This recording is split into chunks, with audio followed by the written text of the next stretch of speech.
Fiercely intelligent and devious to a fault, Drukhari revel in pain, feeding upon the suffering and anguish of others. In them, the boundless and brilliant potential of their kind is given terrible purpose, and because their lives span Tehran millennia, they have all the time they need to perfect their Stygian arts. These black-hearted pirates are the dark mirror of their craft world kin, for whom they know nothing but contempt. Indeed, the Drukhari see themselves as the true inheritors of the ancient Eldari Empire and look down upon everyone else as cowards or dim-witted prey. Meanwhile, to the Asuryani Eldari of the craft worlds, the Komorites are a reviled reminder of a shameful past they would rather escape. The walkers of what they know as the path of damnation. This state of mutual antipathy is near constant, set aside only occasionally in the fact of a sufficiently deadly mutual foe. The warriors of the Drukhari are tall and lithe, without exception. Their alabaster skin is corpse-like in its pallor, for there is no true sunlight within their shadowy realm. The Drukhari prize martial prowess above all other fields of achievement, excepting perhaps duplicity. Their athletic physiques are lined with whipcord muscle, honed and enhanced until they are superior even to those of their craft-world cousins. They stride through the fires of battle with the surety and poise of demigods, but their magnificence is only skin deep. Viewed with the witch sight of a psyker, they are repugnant monsters. The flesh of their soul selves is gnarled and cadaverous, while their eyes glow with an icy and maleficent hatred for all living things. The Drukhari quickly learn to fight with every weapon at their disposal, and to kill without mercy or hesitation. To do any less would lead them to a swift death, for amongst the entire Drukhari people, there is not a single shred of compassion or mercy. Such traits are worthless upon the night-black streets of Komorar, and are best discarded in favor of a surfeit of cruelty, arrogance, and merciless ambition. Little distinction is drawn between the sexes, for an individual's skill and intellect are far more important than traits such as raw strength or gender. Drukhari's senses are keen to the point of paranoia, their shadowed eyes and tapered ears alert to the slightest disturbance. It is said they can see in complete darkness, that they can taste fear upon the air, and that they can hear the beat of a terrified heart through a solid bulkhead door. All of them exhibit a predatory instinct that is otherworldly in its intensity and utterly necessary to their continued survival. In the dark city, the incautious soon fall prey to their lethal peers. Countless generations of physical conflict have ensured that the Drukhari are natural, even instinctive warriors. This natural talent magnified by their cruelty. However, the innate psychic abilities of their forebears have atrophied. To channel the energies of chaos within Komorar would be to invite disaster, for such psychic pyrotechnics could draw the gaze of she who thirsts, the nemesis of the entire Eldari race. As such, the use of psychic powers is one of the few things forbidden within the Dark City. This is not to say, of course, that it has never been attempted. Rather, the punishments for those caught dabbling with the powers of the warp are so incredibly gruesome and drawn out that few indeed dare take the risk. Fewer still survive to make a second attempt. In matters of war, the Drukhari are artisans supreme, their technology refined to such a point that it may as well be magical. Their endless imagination and skill has led them down a sinister path. Their favorite tools of war include splinter weapons that can set every nerve aflame with pain, beams of dark light, whips that bleed acidic ichor, and eldritch soul traps. They are so focused on the agony of others that their lightweight bodysuits incorporate bladed plates not only for protection, but also to give them yet another weapon to use upon their prey. Collectively, the warriors of Comarach know all the ways there are to kill the other denizens of the galaxy, and delight in perfecting as many as they can. Though they turned their backs upon the material dimension long ago, when the Drukhari emerge from their twilight realm, they revel in their ability to outclass their enemies. They rarely sully their tongues with the grunting languages of the lesser races, using translator technology on the occasions that communication is unavoidable. The warrior cabals strike swiftly and without warning from portals opened within the labyrinth dimension of the webway, only to disappear like ghosts when enemy resistance becomes too severe. Their piratical raids attack from above, whole armies screaming into the midst of the foe aboard a baroque gravecraft, before leaping down to experience the slaughter firsthand. Sprays of arterial blood and explosively dismembered corpses mark their passage. The laughter of these merciless warriors, the last thing their victims will hear. To the Drukhari, the sweet fruit of horror is as pleasing as the caress of a razored blade across soft flesh. They relish breaking the bodies of their captives, but prize even more highly the crushing of their spirit, for nothing is more gratifying to a Drukhari than securing utter dominion over one who has resisted them. They drink in every nuance of woe until their captives gibber and plead for death, a mercy they are famously slow to grant. Even this is not a release for some, for the foul Drukhari homunculi hold the power of life and death in their claws. Many captives, when too broken to provide further sport, will be rent and reshaped into undying trophies or even grotesque items of jewelry or furniture. More than one homunculi's lair has sported a moaning, twitching throne fashioned from the remains of his favorite victims. Other unfortunates are rendered down, their final fate to be imbibed as an elixir or narcotic by the monstrous beings who stole their lives. The strike forces of the Drukhari, despite their own treacherous natures, are well-honed machines in combat.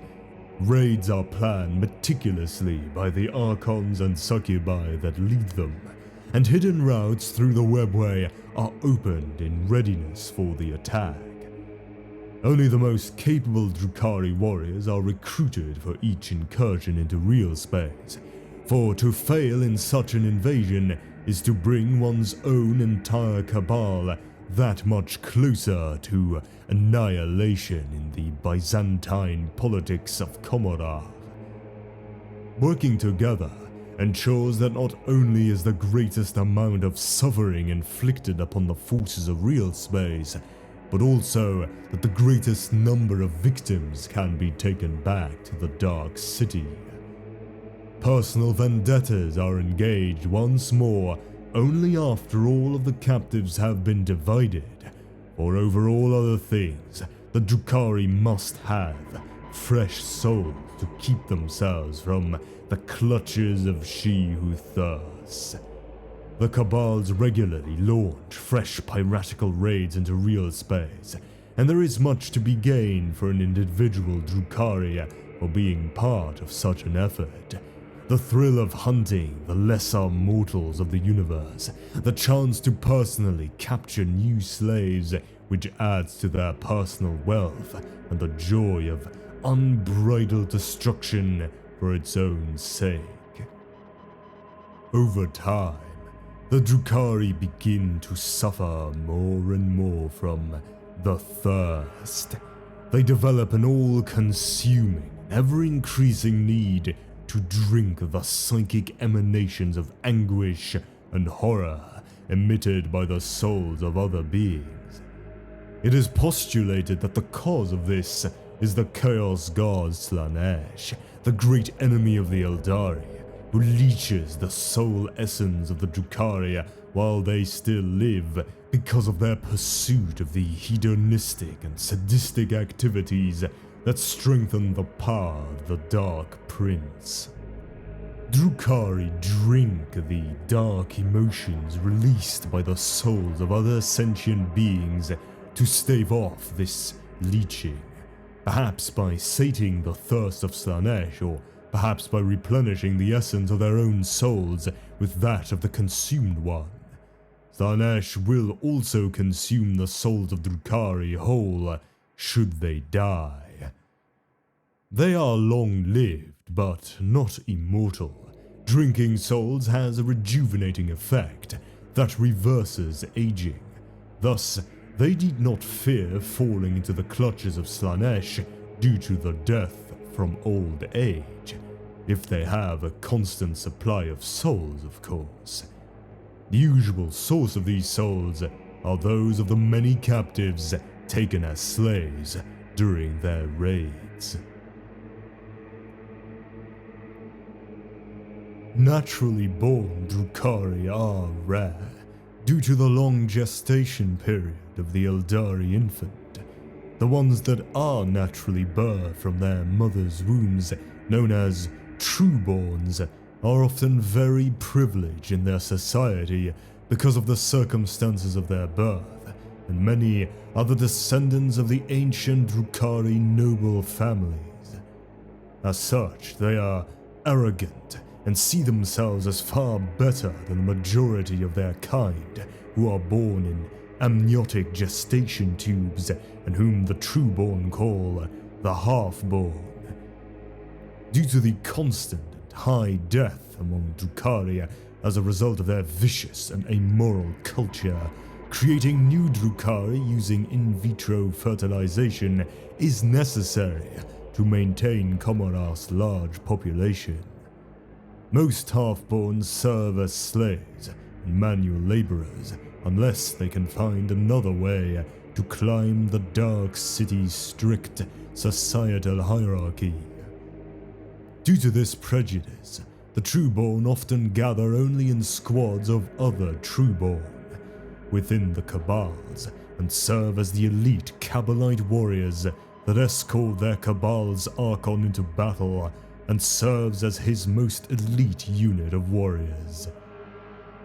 Trueborns usually sport many more advanced weapons than their fellow warriors, such as the Shard Carbine, a Drukhari weapon design that hybridizes the Splinter Rifle and the Splinter Cannon and possesses a shorter range than either. Trueborn also often make use of dark lancers and splinter cannons, as well as blasters and shredders. The Trueborn Kabbalite warriors are an elite group that excludes any half-born Drukhari birthed in an amniotic tube from their company. Led by an officer called a Draken, these hardened killers carry a wide assortment of expensive and deadly weapons wherever they go, supposedly to better protect the life of their Archon, but in truth only to better inflict more pain and death. Trueborn delight in dramatic displays of firepower, sending powerful fusillades into the enemy's ranks, leaving bodies and the broken carcasses of armored vehicles in their wake. As far as the Drukhari are concerned, the Eldari gods died in the fall, and they despised them for it. That the gods had become so weak that they could be consumed by the ascendancy of Slaanesh indicates that they never deserved to exist in the first place. The exceptions are Kayla Mencha Kane, the Eldari god of war, still held in high regard in Comarach, and the lesser powers known as the Dark Muses, who are the embodiments of selfish vice and whose clandestine worship by the pleasure cults contributed to the demise of the Eldari gods. The Dark Muses are truly powerful Drukhari from ages past who have essentially become folkloric figures of reverence, much like the imperial cult saints. Many epitomize a particular form of vice, whose worship and practice weaken the Eldari gods and so help to bring about the fall. Favored by assassins and murderers is the Dark Muse Shaimesh, the Lord of Poisons, the treacherous brother of Saim-Han, the Cosmic Serpent. The courtesan elite of the cult of Lahmea pay homage to Lihlitu, the consort of the Void, whereas powerful Archons are more likely to follow the tenets of Vileth, a being synonymous with the immense arrogance so often displayed by their kind. Before they enter combat, many traditionalist witch cults invoke the Red Crone Hecate, or make sacrifices to Kraleh, Mistress of Blades. It is believed by many Drukhari that their current supreme overlord, Asdrubal Vecht of the Cabal of the Black Heart, may one day join the ranks of the Dark Muses, though given his ability to cheat death again and again, this may be an honor long in the coming. I will now go into a bit more detail, starting off with Shaimesh, the Lord of Poisons. The Lord of Poisons is the treacherous brother of Saim-Han, the Cosmic Serpent, for whom the craft world Saim-Han was named. Shaimesh is the patron of all Drukhari assassins and murderers. The homunculi covens of Comarach consider themselves the practitioners of the black arts of Shaimesh. Then Lihlitu, the consort of the Void. The consort of the Void's worshippers comprise a mysterious sisterhood who are desired by powerful Archons to serve as courtesans in their courts. These Lahmaeans are renowned in Comarach for being both imaginative lovers and exceptional poisoners. They descend from the cult of Lahmea, whose courtesan elite also worship Lihlitu and gain their knowledge of poisons from Shaimesh. Then Vileth. Vileth is a being synonymous with the immense arrogance so often displayed by the Drukhari, and is particularly popular as an ideal to which many Drukhari Archons aspire. The Scions of Vileth, also known as the best aerial hunters of the Drukhari, piloting aircraft such as razor-wing jet fighters and Void Raven bombers. These Drukhari pilots will sometimes form mercenary aerial squadrons that will work for Cabal's witch cults and the homunculi of the Dark City. Then, Hecate, the Red Crone. Many traditionalist witch cults always invoke the favor of this legendary witch before they enter any battle. Then, Kale, the Mistress of Blades. Traditionalist witch cults also often seek the ritual favor of the Mistress of Blades, with a sacrifice for good fortune before combat. And Yeneth. Yeneth is known to be a dark muse, particularly revered by the Cabal of the Onyx Scar.